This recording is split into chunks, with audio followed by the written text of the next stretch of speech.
Doctor Mehul Bhatt once again. Israel और America में delta variant की वजह से फिर से केसेस बढ़ रहे हैं। इनफैक्ट ये दोनों कंट्री में अगला कोविड का वेव शुरू हो गया है। अमेरिका में थर्ड वेव और इसराइल में फोर्थ वेव। अगर आपको याद हो तो अमेरिका और इसराइल ये दोनों कंट्री वैक्सीनेशन में हमसे काफ़ी आगे थी।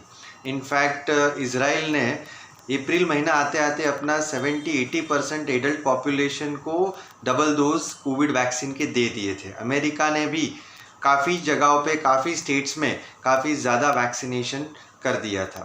लेकिन ये वैक्सीनेशन देने के बावजूद इन दोनों कंट्री में अब थर्ड वेव और फोर्थ वेव की शुरुआत हो गई है और आंकड़े जो कोविड के हैं वो बढ़ रहे हैं और हॉस्पिटलाइजेशन और कॉम्प्लिकेशन भी बढ़ रहे हैं। इनफैक्ट यही देखते हुए इसराइल ने शुरू किया है कि 60 साल के ऊपर के लोग जिन्होंने ऑलरेडी 8 महीने पहले जनवरी फरवरी में अपना वैक्सीनेशन ले लिया था, उनको बूस्टर डोज, तीसरा वैक्सीन का डोज देने की शुरुआत कर दी है। इनफैक्ट रिसेंटली 1-2 दिन पहले अमेरिकन गवर्नमेंट ने भी ऐसे इंडिकेशन दिए हैं कि वो भी शायद बहुत जल्द अनाउंसमेंट करेंगे कि बूस्टर डोज की शायद कुछ लोगों को ज़रूरत पड़े, उन्हें एक्स्ट्रा प्रोटेक्शन देने के लिए, कोविड के नए वेरिएंट से बचाने के लिए। हमें मालूम है कि डेल्टा वेरिएंट पूरी दुनिया में अब डोमिनेंट वेरिएंट है। ज़्यादातर कंट्रीज़ में जो कोविड के केसेस है वो डेल्टा वेरिएंट के हैं।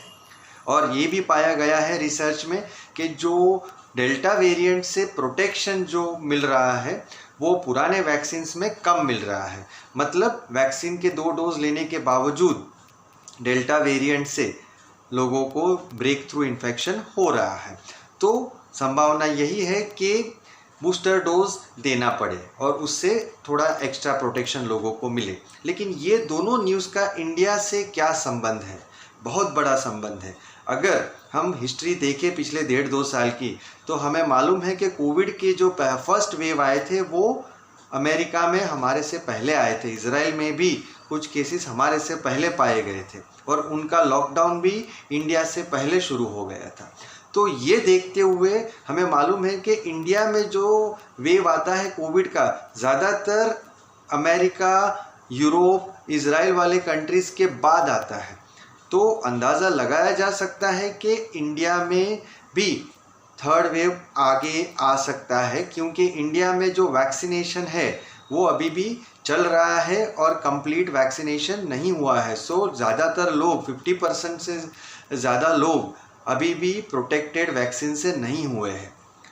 लेकिन अनफॉर्चुनेटली अमेरिका और इसराइल जैसे अमीर देशों के जैसे हम तीसरा डोज इस साल अफोर्ड नहीं कर सकते। मेरा कहने का मतलब ये है कि तीसरा डोज देने की डिसीजन अब इंडिया में हम इस समय नहीं ले सकते, क्योंकि ऑलरेडी प्राइमरी पहला और दूसरा डोज ही लोगों को लग रहा है। क्योंकि हमारा पॉपुलेशन इतना ज़्यादा है कि हमें पहले तो प्रायोरिटी पूरे पॉपुलेशन को फर्स्ट और सेकंड डोज देने की रहेगी। तो तीसरा डोज एज ए डॉक्टर मुझे अंदाज़ा है कि शायद इस साल हमें ऑप्शन ना भी मिले। तो इंडिया में हमें क्या करना है? तीसरे वेव को रोकने के लिए हमारे पास एक ही रास्ता है और वो है मास्किंग एंड सोशल डिस्टेंसिंग। याद रहे, मास्क से ज़्यादा प्रोटेक्शन आपको कोई और चीज़ नहीं दे सकती।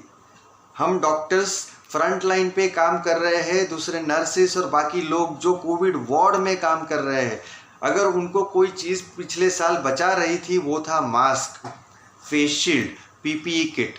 तो एक चीज़ ध्यान रखिए कि जितना हो सके उतना लोगों से दूर रहे, अपना अच्छी क्वालिटी का मास्क पहन के रखे, क्योंकि हो सकता है कि अगले वेरिएंट जैसे डेल्टा और लैम्डा वेरिएंट हमें वापस इन्फेक्ट कर सके और उनमें इतनी क्षमता है कि वो वैक्सीन दिए हुए लोगों को भी इन्फेक्ट कर सकते हैं।